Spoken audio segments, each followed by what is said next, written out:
જય સ્વામિનારાયણ. વચનામૃત દ્વિશતાબ્દી મહોત્સવ પ્રસંગે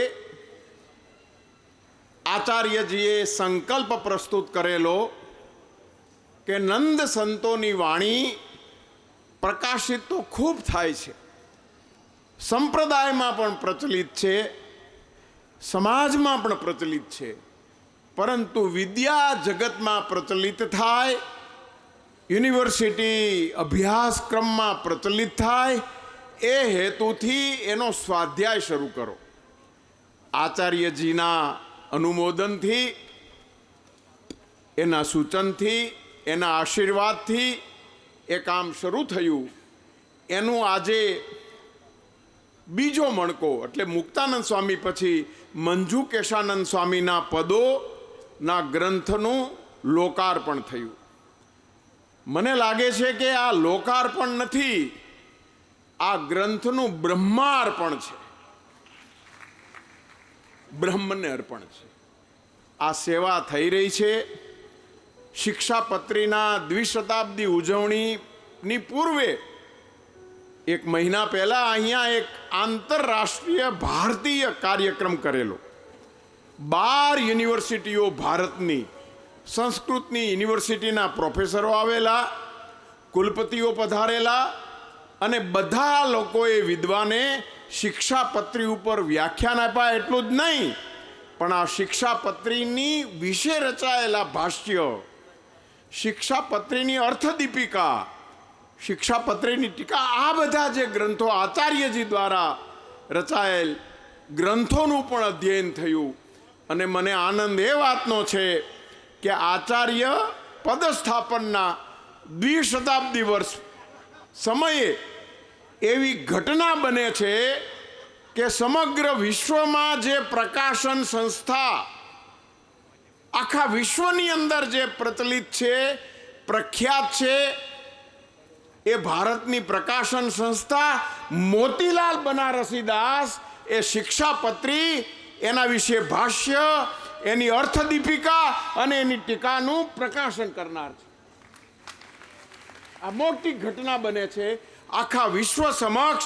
એ નિર્ણય સાગરના પ્રેસ દ્વારા આજથી 100 વર્ષ પહેલા પ્રકાશિત થયેલ એ ગ્રંથ પુનઃ પ્રકાશિત થશે, સંપાદિત થઈને.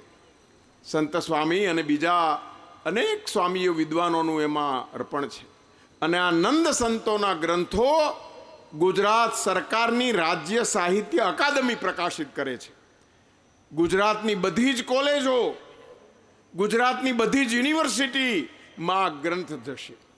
પ્રથમ વખત સ્વામિનારાયણ સંપ્રદાયના નંદ સંત કવિઓનું જીવન, એનું સમગ્ર સાહિત્ય, એ જ્યારે અભ્યાસ કર્યો ત્યારે ખ્યાલ આવ્યો કે ગુજરાતની અંદર રચાયેલા સંસ્કૃત સાહિત્યની સામે સ્વામિનારાયણ સંપ્રદાયના સંતોએ, આચાર્યોએ લખેલા સંસ્કૃત સાહિત્યને ગણીએ તો આખા ગુજરાત કરતાં સ્વામિનારાયણ સંપ્રદાયના સંસ્કૃત સાહિત્યનું પ્રદાન વધારે છે. આ મોટી સેવા છે. કેટલા ભાષ્યો, કેટલી અર્થદીપિકાઓ, કેટલા સ્તોત્રો, કેટલા ગ્રંથો રચાયા છે.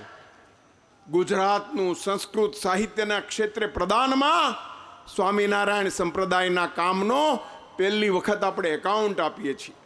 એના પદોનો નરસિંહે સહસ્ત્ર પદો લખ્યા તો એની સામે પ્રશ્નો થયા સંશોધનમાં કે આ રાસ સહસ્ત્ર પદીના પદો એણે નથી લખ્યા.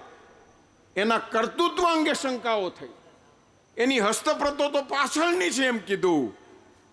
નરસિંહના વિપુલ પ્રદાન માટે શંકા થઈ, પણ નરસિંહ કરતા બમણા 3 ગણા પદો રચનાર સ્વામિનારાયણ સંપ્રદાયના કવિઓ વિશે શંકા થઈ નથી.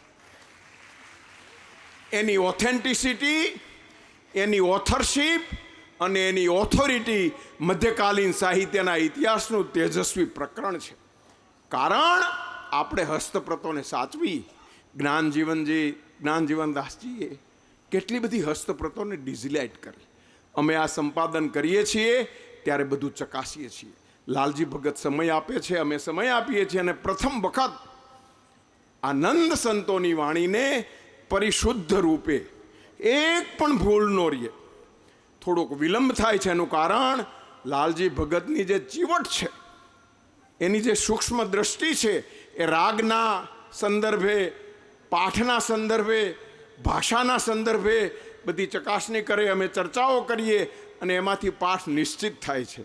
મને આનંદ છે કે આ દ્વિશતાબ્દી ઉજવણી પ્રસંગે આવા નંદ સંતોના ગ્રંથોની શ્રેણી ગુજરાત સરકાર 12 ભાગમાં પ્રકાશિત કરશે. આ ગુજરાતી સાહિત્યના ઇતિહાસમાં મોટી ઘટના બનશે. 12 ભાગમાં સંત સાહિત્ય પ્રકાશિત થયું, એની પ્રસન્નતા વ્યક્ત કરવાનું બન્યું. અને આ પ્રસંગે એમાં મારા ઉત્તરાર્ધના સમયમાં સેવા આપવાનું સદભાગ્ય મળ્યું છે અને આ બધા સંતોની સંગત પ્રાપ્ત થઈ છે, એની પંગતમાં બેસવાનું મળ્યું છે. એની પ્રસન્નતા સાથે મારા વિચારને વિરામ આપું છું. નમસ્કાર.